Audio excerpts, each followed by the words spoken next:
Video ಅಂಥದ್ದೇ ಗಣಿತದು. ಇವುಗಳನ್ನು ರೂಢಿ ಆಗಲಿ ಅಂತ ತಿಳ್ಕೊಂಡು ಹಾಕಿನು ಚೆನ್ನಾಗಿ ಬಿಡಿಸ್ರಿ. ವರ್ಗಮೂಲ ಹೆಂಗೆ ಕಂಡುಹಿಡಿಬೇಕು ಅನ್ನೋದು ನೋಡ್ರಿ. ಬಾಯಲ್ಲೇನೆ ಹೆಂಗೆ ಮಾಡ್ಬೇಕು ಅದನ್ನೂ ತಿಳಿಸ್ತಾನೆ ನಾನು. ಬಾಯಲ್ಲೇನೆ ಉತ್ತರ ಬರ್ತದೆ.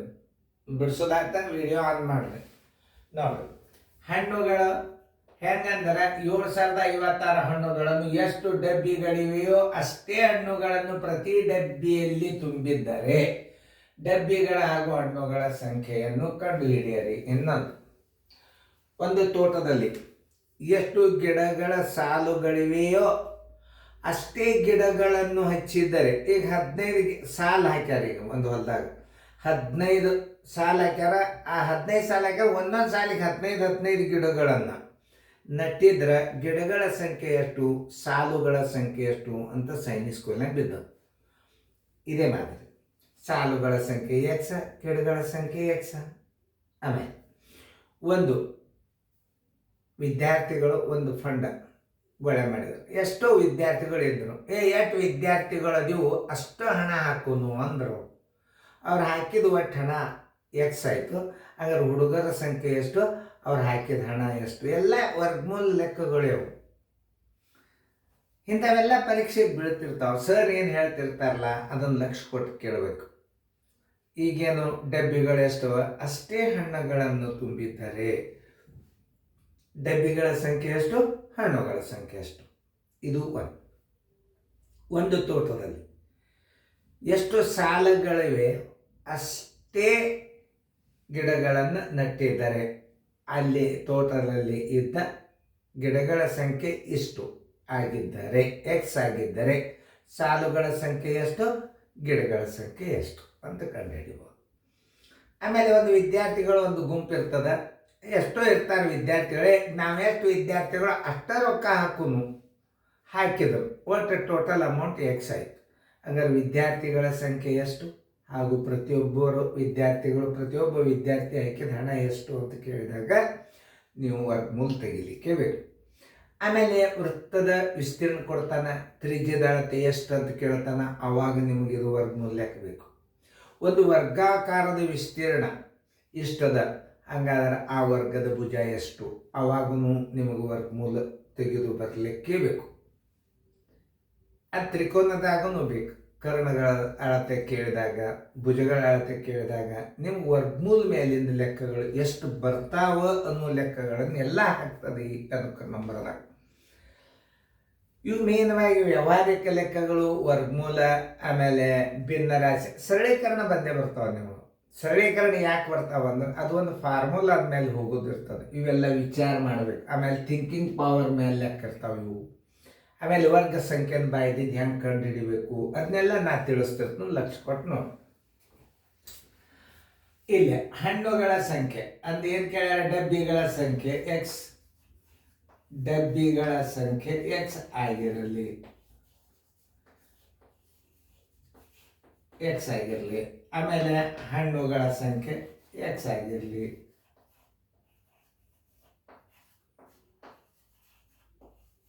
ಹಣ್ಣುಗಳ ಸಂಖ್ಯೆ ಎಕ್ಸ್ ಆಗಿರಲಿ. ಆಯ್ತಾ? ಎಕ್ಸ್ ಗುಂಡ್ಲೆ ಎಕ್ಸ್, ಎಕ್ಸ್ ಎಕ್ಸ್ ಗುಂಡ್ಲೆ ಎಕ್ಸ್ ಇಸ್ ಈಕ್ವಲ್ ಟು ಎಷ್ಟದ, 7,056. ಎಕ್ಸ್ ಸ್ಕ್ವೇರ್ ಬರೋಬರಿ ಎಕ್ಸ್ ಗುಂಡೆ ಎಕ್ಸ್ ಮಾಡಿದರೆ ಎಕ್ಸ್ ಸ್ಕ್ವೇರ್ ಆಗ್ತದೆ. ಎಕ್ಸ್ ಸ್ಕ್ವೇರ್ ಬರೋಬರಿ 7056. ನೋಡ್ರಿ, 7056 ವರ್ಗಮೂಲ ಹೆಂಗೆ ತೆಗಿಬೇಕು? 7056 ವರ್ಗಮೂಲ ಭಾಗಾಕಾರ ಕ್ರಿಯೆ 2 ಗುಂಪು ಹಾಕೊಂಡ್ರಿ. 8 8 64, 8 8 64. ನೋಡಿ 10 4 ಆದ್ರೆ 6, ಕೈಲ ಬಂತು 1 0. ಆಮೇಲೆ ಈ 8ಅನ್ನು ಇಲ್ಲಿ ಕೂಡಿಸ್ಕೊತೀನಿ. ಮನುಷ್ಯನ ತೋರಿ ಬಾಯಿಲೆ ಹಚ್ಚೋದು ಹೇಳ್ತಾನೆ, ಬಾಯಿಲೆ ಹೆಂಗೆ ಮಾಡೋದು. ಇಲ್ಲಿ 8 ಇತ್ತು ಅಂದ್ರೆ 16 ಮಾಡಿಕೊಂಡು ಇಲ್ಲಿ ನೋಡ್ರಿ, ಇಲ್ಲಿ 56 ನೀವು ಇಟ್ಕೊಂಡ್ರಿ. 16 4 64 ಹೋಗ್ತಂದ್ರೆ ಇಲ್ಲಿ 4 ಇಡ್ರಿ, ಇಲ್ಲಿ 4 ಇಡ್ರಿ. 4 4 16, ಕೈಲ ಬಂತು 1, 16 4 64, 1 65. ಬಾಯಿಲೇನೆ ಮಾಡ್ಬೋದು.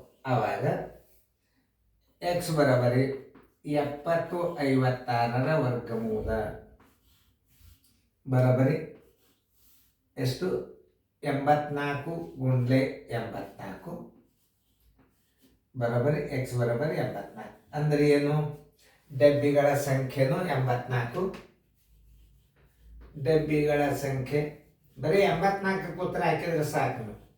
ಡಬ್ಬಿಗಳ ಸಂಖ್ಯೆ ಬರೋಬ್ಬರಿ 84. ಹಣ್ಣುಗಳ ಸಂಖ್ಯೆ ಬರೋಬ್ಬರಿ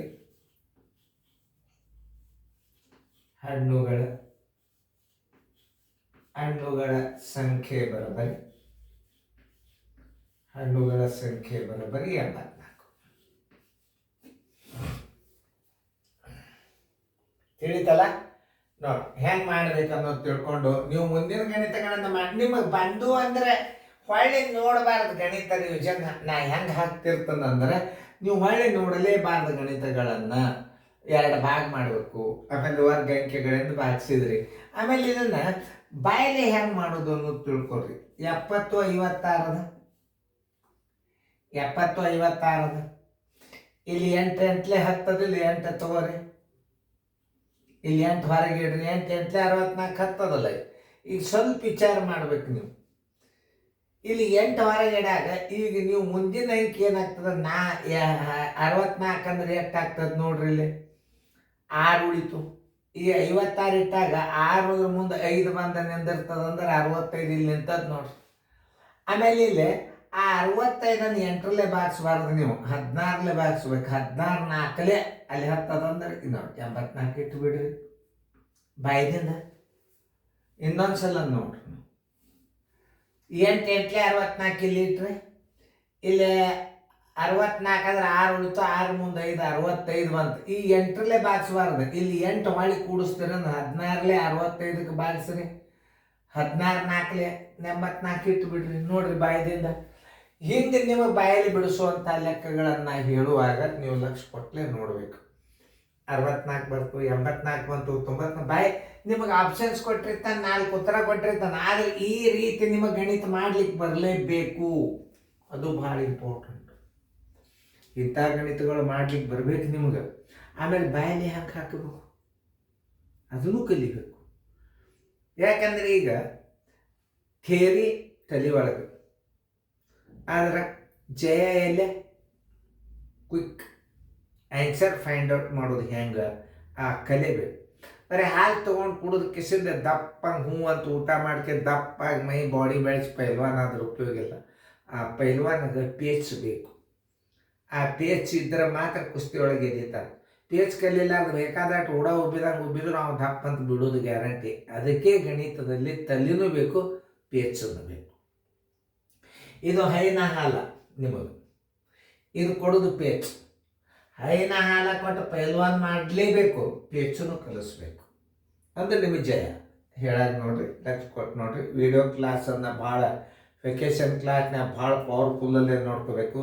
ಥ್ಯಾಂಕ್ ಯು. ಚೆನ್ನಾಗಿ ಫೇರ್ದಾಗ ಬರ್ಕೊಡ್ರಿ.